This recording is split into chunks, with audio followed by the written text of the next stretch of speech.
Ladies and gentlemen, welcome to Facing the Music with Terry Oldfield. My name is John Valdivia, producer at ithesound.com. This series, curated from candid conversations, will introduce a return to the mystery and wonder of existence, as well as our necessity to confront ourselves. We shall also feature selected pieces from Terry's extensive musical anthology. In this episode, Terry talks about resistance, transformative experiences, as well as the shortcomings of systems and methods of spiritual knowledge. Welcome to Facing the Music.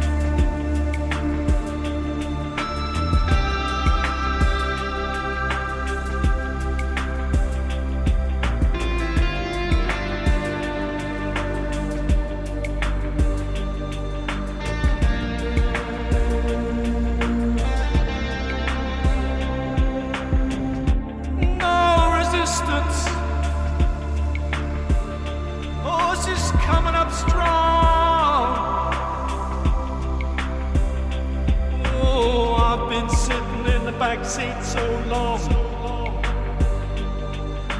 It's time now to sing a sweeter song. No resistance. Horse is coming up strong. We're getting to the mainstream now. Oh yeah.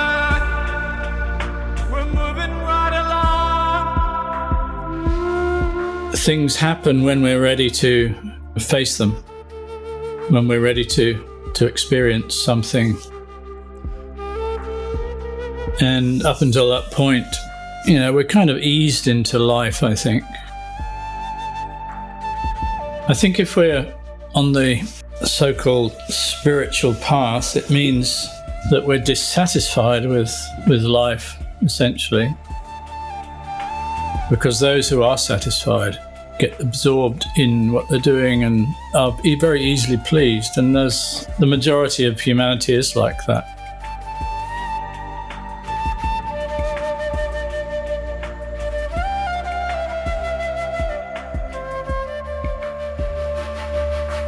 All true experience is transforming, because true experience is complete experience, and that is transforming.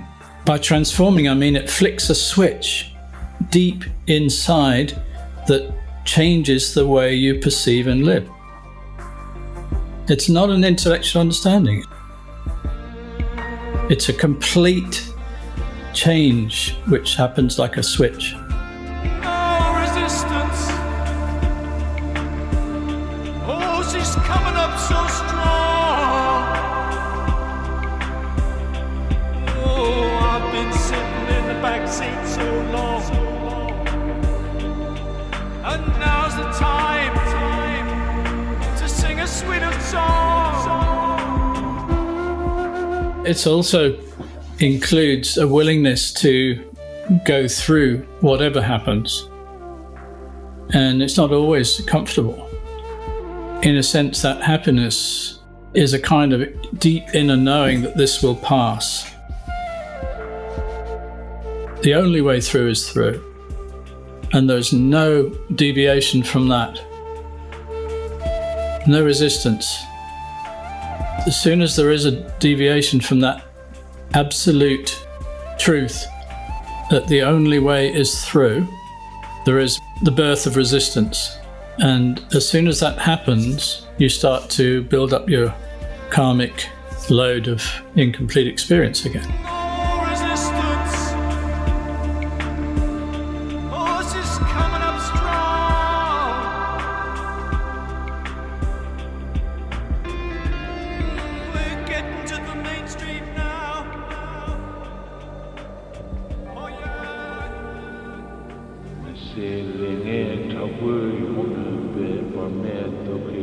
None of this means anything until you see it. You cannot unsee it.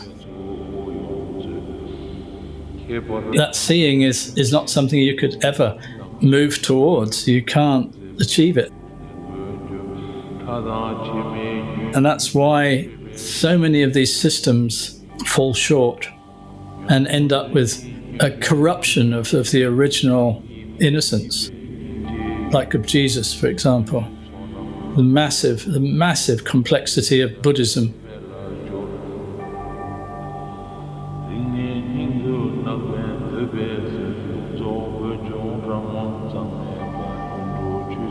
Isn't it wonderful that the paradox that it all comes down to this?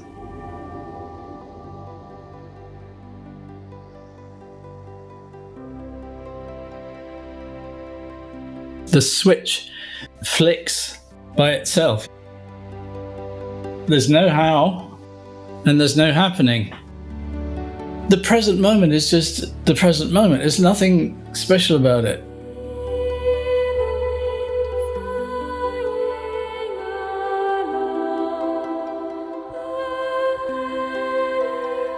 I can't tell the story of how it happened.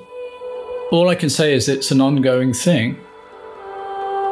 I quite often say to Soraya, wow, did I just do that? It's not like me. And I do things that are out of character, but I don't do them consciously through a volition. It happens more and more that these ways of behaving are not kind of surprising. You have to be available for that impetus to happen or not happen.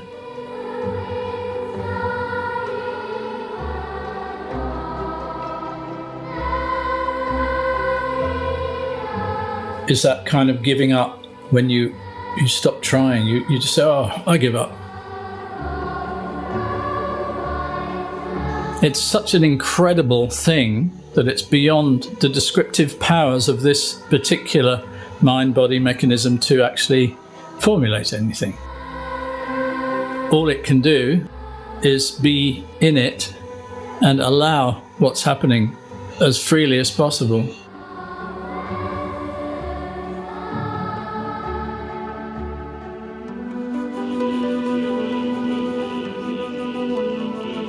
Luckily, I've had the same inbuilt mechanism which prevented me from following anyone in terms of teachers or gurus, or I've never done that, you see. I mean, I've been through phases, and right now I don't have any practice, not because I have decided not to have any practice, it just doesn't feel right. The real crux of everything is when the identification in the stream of thinking comes to an end, and that happens usually in little glimpses, like the little Zen Satoris. Like my Bombay experience, where I had that day after reading something, I don't know what it was that I read even, and something clicks, and there's a recognition, but that recognition has to happen from consciousness, not from Terry. Because Terry is built around a belief system, a system of beliefs, opinions and judgments and positions, which is what thought is. You know, that is thought. So if you're identified in the thought process, you will do everything according to those parameters.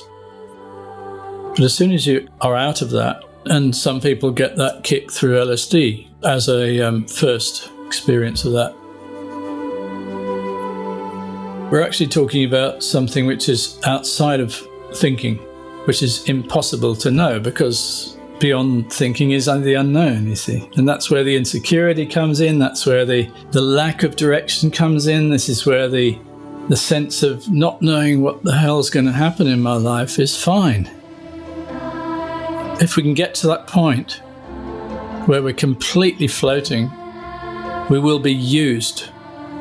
And that's the life path.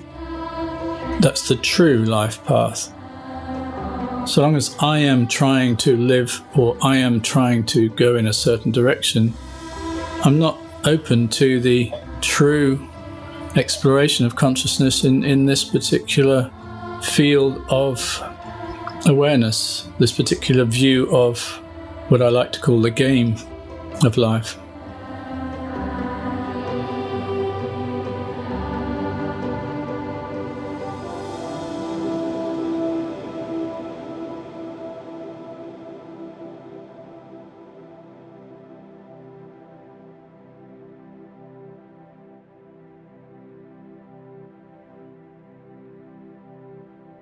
I used to think that I could make the world into a better place, but I found it was impossible until I turned around to face the emptiness inside and all the things I'd tried to turn away from, everything I'd tried to put aside.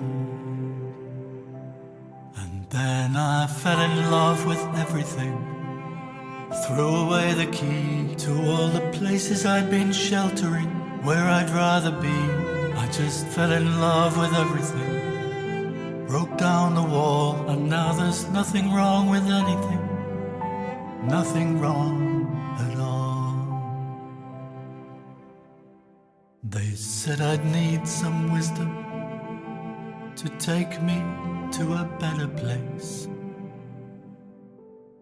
I lived a life full of promises, and then I got some grace, and then I saw that life was beautiful. The emptiness inside so full of everything. I'd just been taken for a ride. And then I fell in love with everything. I threw away the key to all the places I'd been sheltering, to where I'd rather be. And then I fell in love with everything, broke down the wall, and now there's nothing wrong with anything, nothing wrong at all.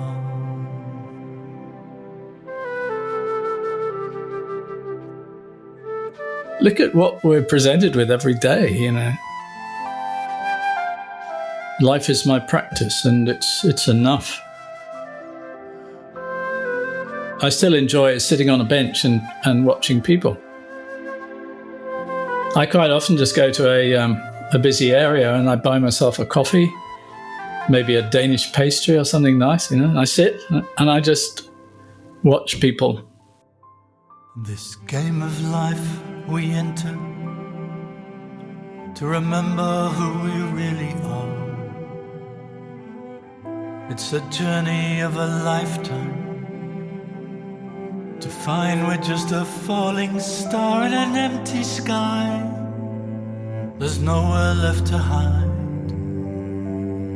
It's where the music and the silence coincide. And then I fell in love with everything. I threw away the key to all the places I'd been sheltering, to where I'd rather be. And then I fell in love with everything, broke down the wall, and now there's nothing wrong with anything, nothing wrong at all.